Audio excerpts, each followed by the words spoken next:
Howdy y'all, Fast Forwards 289, welcome back. In this video we're going to be just talking about, is a Monte Carlo bar worth it? Is it worth having one? Should you buy one? Should you make one? Should you install one on your car? And it all comes down to preference. In my opinion, any unibody car should have one because it does make a significant difference. If you see my last video, you've seen where I built my own Monte Carlo bar for my 68 Fairlane, because you can't buy them for these cars. They don't make them. Why? I don't know. So I built my own. Now here's a real quick look at the Monte Carlo bar I installed in my car. You can see how I bent these brackets and welded these ears on here. I bolted this in with a stainless steel Allen cap head bolt. I ordered some bungs on here with heim joints, a left and a right hand, a left hand and a right hand thread.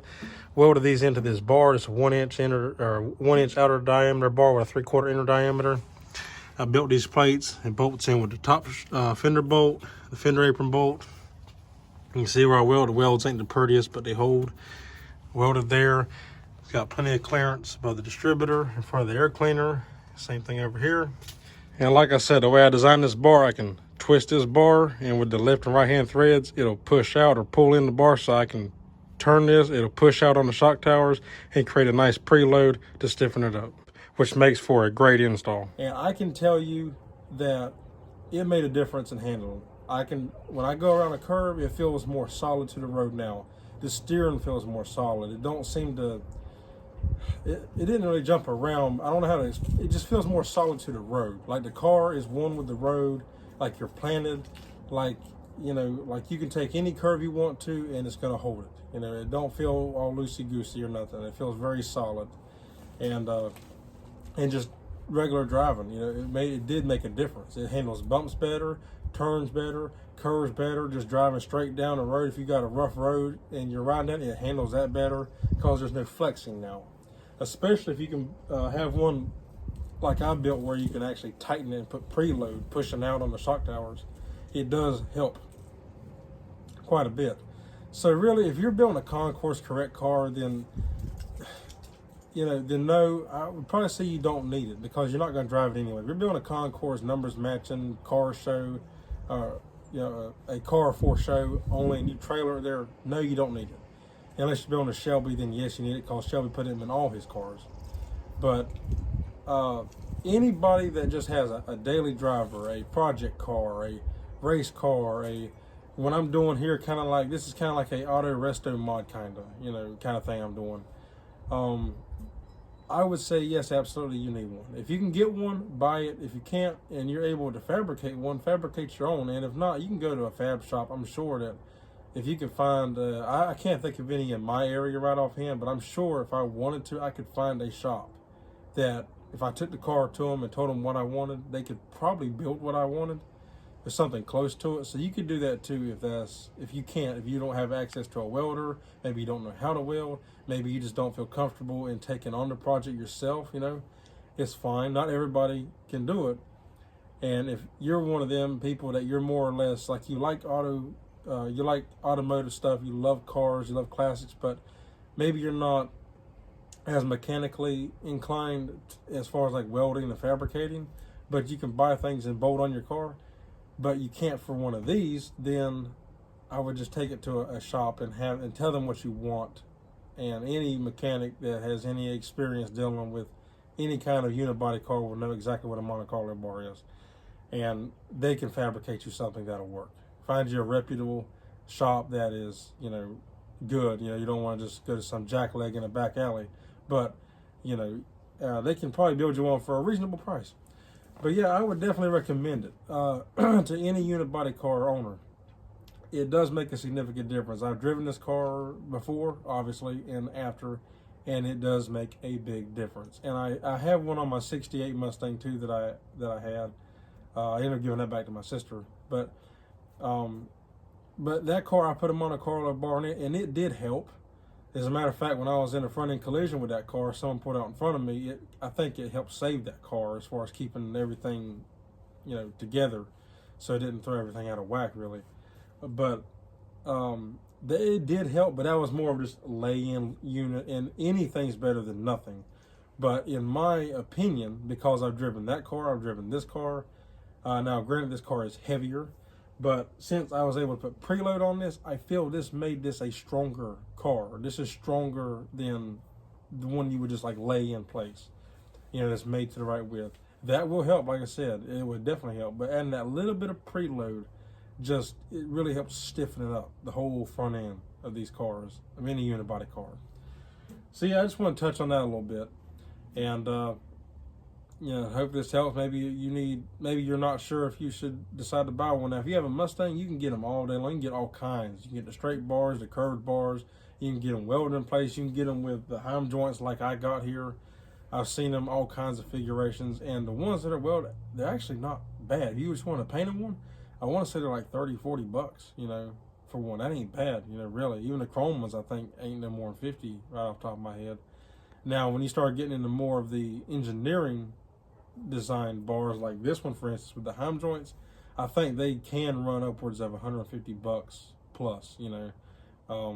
So they're a little bit more expensive, but I mean, in my opinion, it's cheap insurance. It's a good stability add-on, and it is also a safety feature. It makes the car safer to drive. You feel more comfortable driving it, and it's more just, like I said, seated, more planted to the road. It just feels better. If you don't believe me, go drive your car before you put one in and then drive it.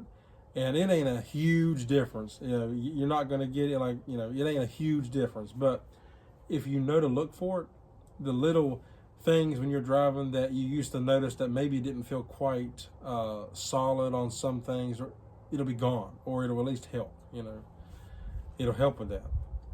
Even if it ain't completely gone, it'll help. One more thing I want to touch on is, on this car, as far as I could tell, everything is fine. The shock towers have never collapsed or anything like that. I don't know what the actual factory measurements are supposed to be on one of these cars. I probably need to look it up and actually see, but from what I can tell, the car has never really moved. But I do know on Mustangs, they are prone, and any unibody car can, the shock towers can collapse over time, especially if they've been in collisions or they're rusted out. The shock towers will move with the weight, the pressure, especially big block cars, because they didn't reinforce the shock towers on the Mustangs for big blocks like they did the Cougars. The Cougars got a reinforcement plate welded onto the shock towers for 68 and older in the big block cars. I don't think they did it on Mustang until 69 or 70, and I could be wrong, they might not even done it then. But so what can happen is the shock towers go in, and I have seen cars so bad to where if you buy one that's a pre-fit Monte Carlo bar for a Mustang, let's say, like a 68 Mustang, let's say, it won't fit.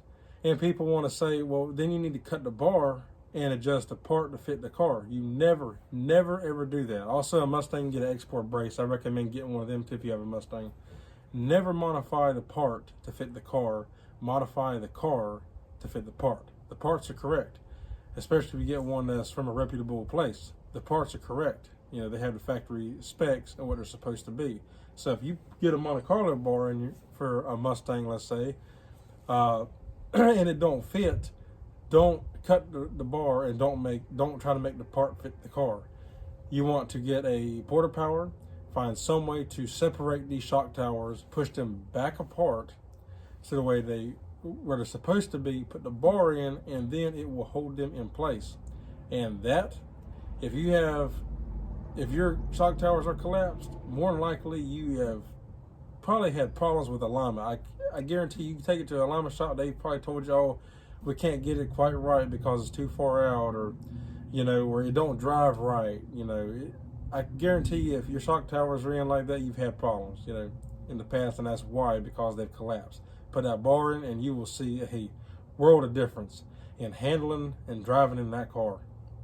Also, like I said, in a Mustang, the export brace helps.